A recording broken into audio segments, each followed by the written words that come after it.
Okay, I'm Tommy Concrete, and you are listening to the Beautifully Delicious. I said beautifully, I'll do it again. Right, okay. I'm Tommy Concrete, and you're listening to the Brutally Delicious podcast.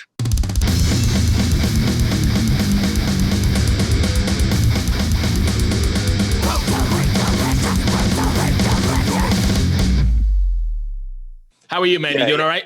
Yeah, all right, yeah, totally, yeah. What's it like over there, and is it starting to open up over there? Yeah, I think a bit too early. Oh yeah. So we'll see. I think people are suddenly expecting everything to be like, right, it's all going to be fine in 2 weeks. It's like, don't know. Yeah, I know. That's what's happening here. We went from everybody locked in to all the doors are wide open and you can go do your thing. Yeah. So I don't want to be pessimistic, but I'm trying to be realistic. You know? Oh yeah, absolutely. Because we've had gigs booked and then it just gets to be about 2 weeks before, then it's cancelled. So right. Here we go. All right. So if you want, we'll just jump right in. Yep. I've got a lot of stuff I want to talk about, so I don't know how much we'll get in here in this 20 minutes because there's a lot in your bio that was really interesting to me. I was looking forward to this all day. But let's talk about, is it Hexenzirkel? Yep. What was it like writing that record during this whole nonsense? Because I assume you wrote it during the pandemic, correct? Yeah.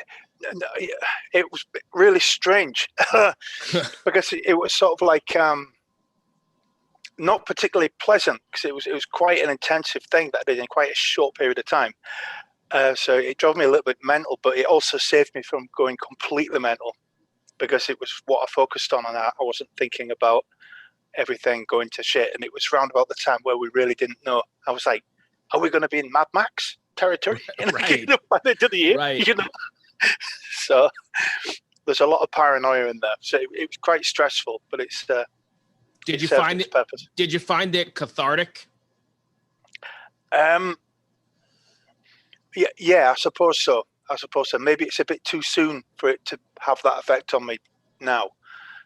Right. But maybe in a year's time, I'll look back at that and think, "Phew, I got a lot out through Right. that." Right. I mean, I assume there's no way to write a record in those sort of circumstances without pouring some of that in there, right? I mean, you're pouring yourself in. Yeah, well, I mean, it was lyrically mainly. Usually I spend a long time over the lyrics and get a big feeling. And I was like, no, the lyrics are going to be written in one go, each song in one go, about what happened that day, that afternoon, right, with no forward planning. So it was like, the album is about now. It's about a time. So according to your bio, a lot of the album deals with psychosis that you were diagnosed with in 2009. There's a whole couple parts to this question, but first of all, do you feel vulnerable putting that stuff out there? Not now. A few years ago, I started to talk about like mental health things seriously, and I put a whole bunch of lyrics out, and then I really wasn't prepared for having to talk in depth about it in situations like this. Right. And I was like, fuck, I wish I'd talked about wizards again. Right. What the fuck?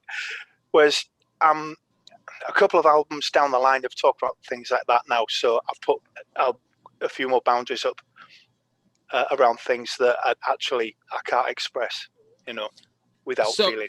So I assume when you put yourself out there, you connect with people that you wouldn't have thought you were going to connect with. What does that feel like? And do you have any good stories? Yeah. Well, I mean, it was like you just get weird things like you just get private messages. Instead of private messages being things like, hey, that fucking solo ruled or something like that. You get people saying, my son's autistic and he struggles, and it was really cool that you came out and said that you were, because that's helped. Right. Or I feel like that as well, and so I've ended up getting quite a few, like I'm telling to an agony amp or something for mental health, but that's, I didn't expect that, but that's probably the best bit, that you connect with people who think they're on their own and actually they're not, Right. And I think that's one of the best things about music and media in general is you could be all the way where you are in Scotland and connect with somebody, in rural Mississippi, and they've got the same thing in common and they're not alone. And it's a beautiful thing. Yeah, yeah, it's because quite often it's easier as well, because people, they don't, when you open up and you talk about something that's quite personal, you also want the ability to not see that person again. Yeah, true. If you don't want to. So if they're in a different country, you don't actually bump into them, then you can be a little bit more open without having to then be normal with them the next day, you know. Right, because you don't have to follow them again after that. You can just get it off your chest and be gone. Yeah, I guess that makes sense. Yeah. So I guess my biggest question when reading your bio was the synesthesia. Yeah, yeah. I've seen that on the news, and I've never really spoken to anybody who has that sort of thing. What is that like, and how does that influence what you're writing? Well, it never used to, because it was only when I started to take control and be positive about myself. Before, it was something that happened after the fact, like, oh, I have this synesthesia thing. Oh. Whereas now I've started to embrace it and be like, well, let's use it. Yeah. So rather than, for people that don't know that are listening, it's I can see sound, and I can hear and taste color. So when I listen to a really great album, for example, Motorhead is one of my favorite bands. It's very orange. The music is very orange to me, and certain sort of shapes.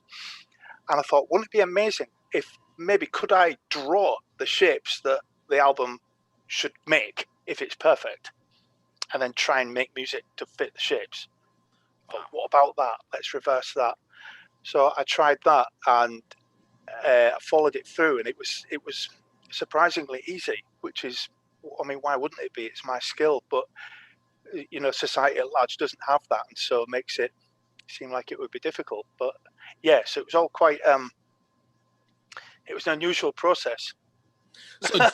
So I hope you don't mind me asking, but when you're writing though, so are you writing the music and then getting a feel or a taste or and then writing your lyrics that way? Or does that make any sense?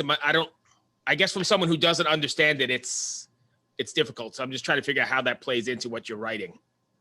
Well, I suppose the best way for people, everyone has synesthesia to a certain extent, but if you think about, say, if you were going to drink a glass of orange juice, but it was blue, you'd be like, what the hell? That doesn't taste right. Your head would fuck up a little bit, and then you'd be all right.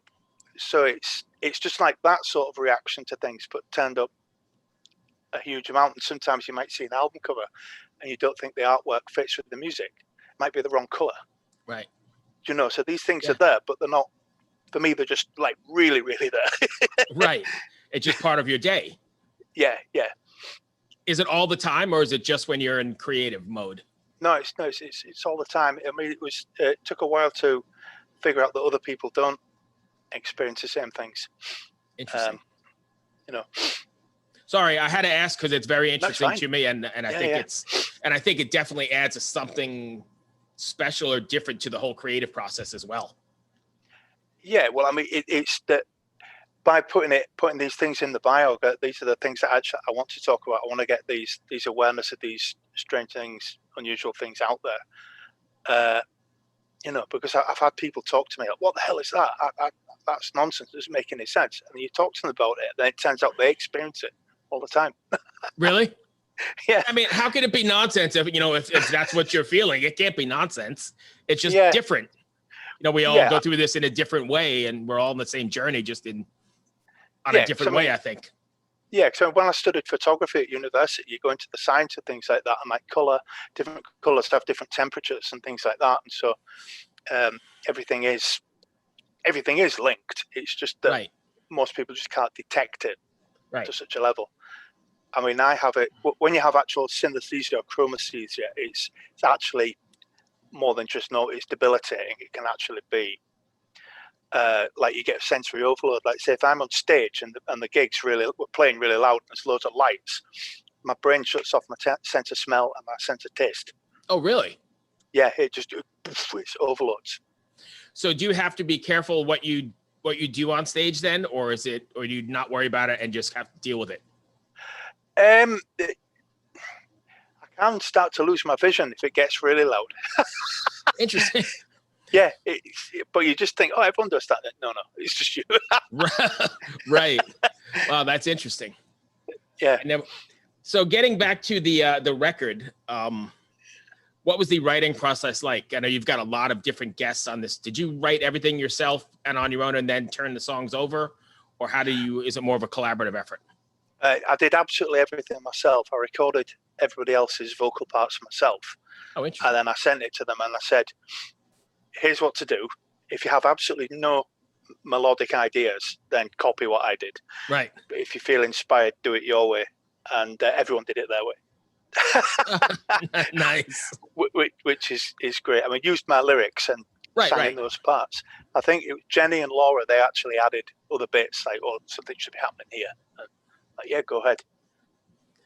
You know.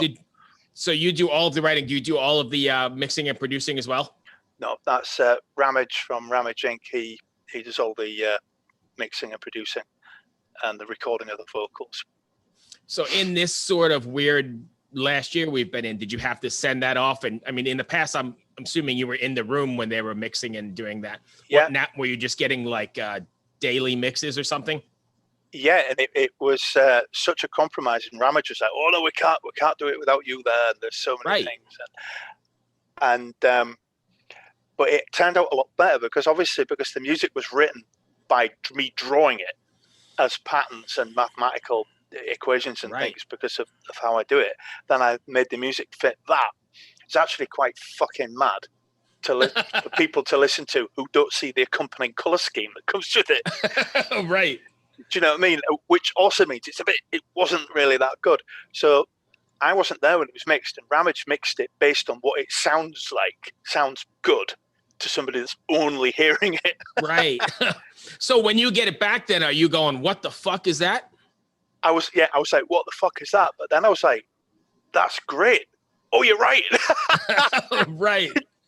So I was like, yeah, but so I think we've learned that from now on, I'm not going to be at any mixes. Just, just get the dailies and move along. Yeah. It was a lot better. Did you feel though that you had lost the what you had originally intended for it to be? Does that make sense? Yeah, but no, not really. You know, it's. I suppose it's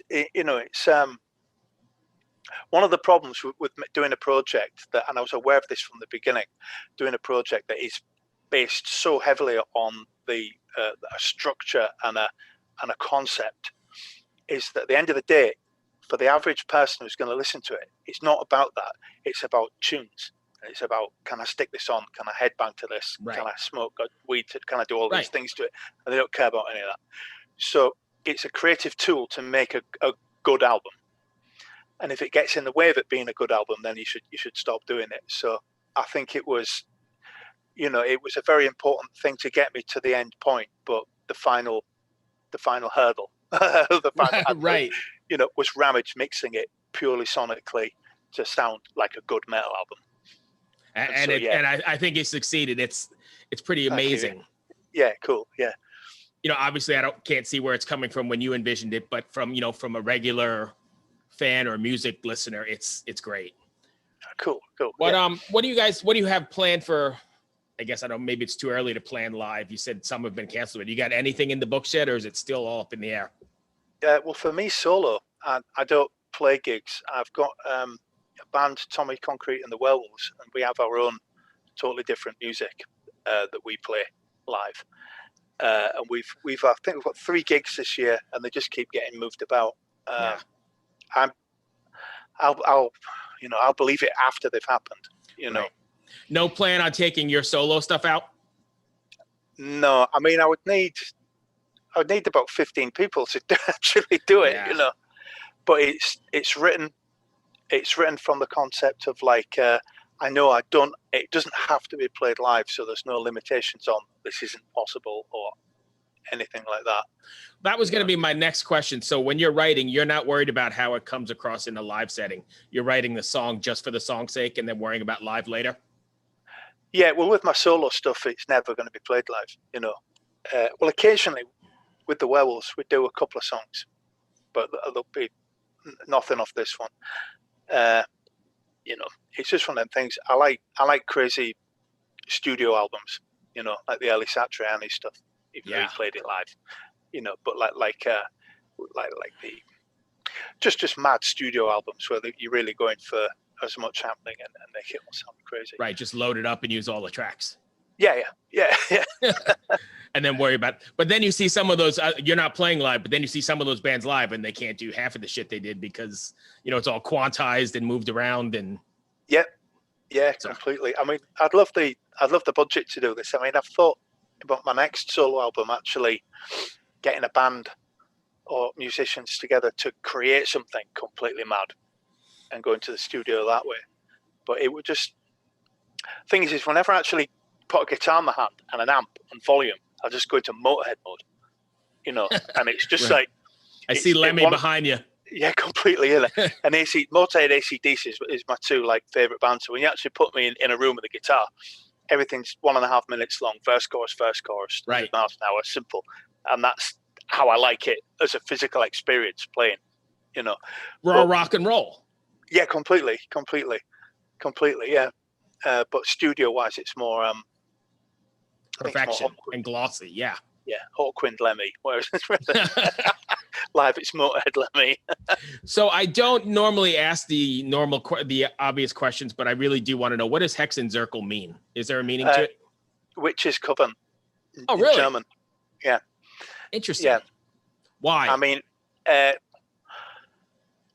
because there's more people on this album than any album I've ever had anything to do with, even bands. I think it's maybe about 11 people have contributed on this.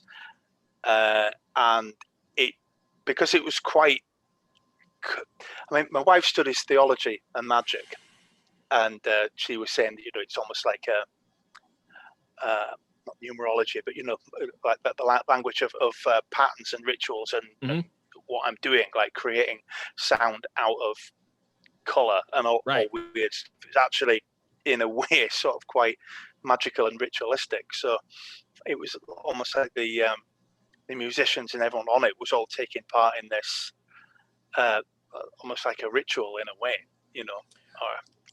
So I don't know if this applies or if you even want to answer this, but is there a ritualistic theme to the record, or is there like a, you know, maybe an occultish theme or something like that, or is it really just your experiences, or a mixture of both, maybe? When we see. My wife and me, we share the spare room, and it's half of the room is a studio and the other half is an occult library.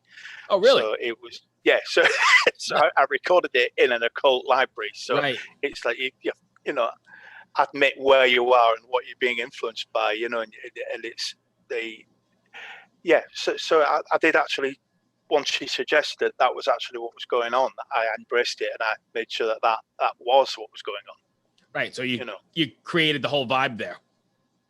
Yeah, I mean, I am into a lot of the, I mean, not your black metal sort of occult, but more your the strange stuff that Killing Joke were interested in with the occult, and just doing, like, I don't know, songs based on numbers, some songs based on these weird sort of ideas, you know.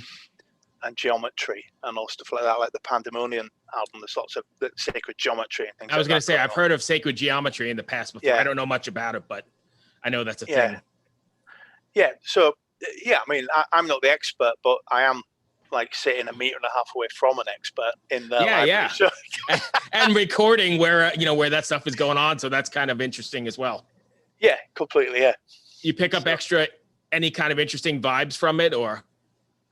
Well, it's hard to tell. It's where I live, but I do like to think that you are influenced by what you're surrounded by, you know. And so there's there's cats purring on the beginning of one of the tracks, and I decided to stick my 3 cats on it because they were climbing all over me and the studio and the gear the entire time. And it's like they've actually been quite present in this process. So let's stick them on. Stick them on. You know. So I've run through my questions. Did I miss anything you want to cover, Tommy? No. I find that was really cool. I hope that wasn't too personal. I just was really interested in that kind of stuff. So. No, that's perfect that you're asking, because I put it out there with that reasoning of people asking questions like that. It's much better than the usual. A couple of years ago, and this has nothing to do with anything, but a couple of years ago, I did a film on mental health in the heavy metal community called, All right. Actually, it's called Mental Health Out of the Pit. And, I interviewed quite a few bands from around the globe when they were in town or wherever. And yeah, it's not really psychosis or autism based, but it's more like, depression and that sort of thing. And it did fairly well on the underground. And I know there's a need for people to reach out and connect, if that makes sense at all. So that was my interest in it. I wasn't trying to be nosy at all. No, that's great. I'd like to see that if you can find me a link to it or something. Hey, you know what? If you give me your email address, I'll leave it off this and I will send it to you tonight. Yeah, that's it's concretetommy@googlemail.com. Okay. Is it Google Mail or Gmail? Google Mail. Google Mail. Okay, I never heard of that. But all right, I will send it probably tonight. I'd love to hear your opinions on it. Yeah, definitely. Yeah. It's pretty good. I mean, it's pretty good. I mean, it did what I wanted it to do. It, expressed we're kind of all in this together. And it's funny when you start bringing these things up, how many people who have been quiet go, I relate. Yes. So there's one more thing before I go. If you're interested at all, there's a lady I talked to who she's got a podcast out of, I think, San Diego. It's called the Check Your Head podcast. Yeah. And she speaks to people. Her shtick is a half an hour interview with people in the heavy metal world or heavy music world, not just metal, but about their, I hate to use the word mental condition, whatever it may be, whether it's psychosis or depression or cutting or whatever. And then she brings in an expert for the next half hour. It's really, really good and very well done. You might want to check it out. It's called the Check Your Head podcast. Yeah, sounds good. Yeah. I love it. It's, and it gets the point out there that, you're not the only one dealing with depression and you're not the only one dealing with, and then here's how to deal with it, or here's how you can find help and that sort of thing, which I love. I think it's pretty interesting. Yeah. Sounds good. Awesome. Thank you, my friend. I appreciate you taking the time and being so honest. Thanks. Be well. I'll send you that link tonight. Thank you. Okay. Cheers. Be safe. Bye.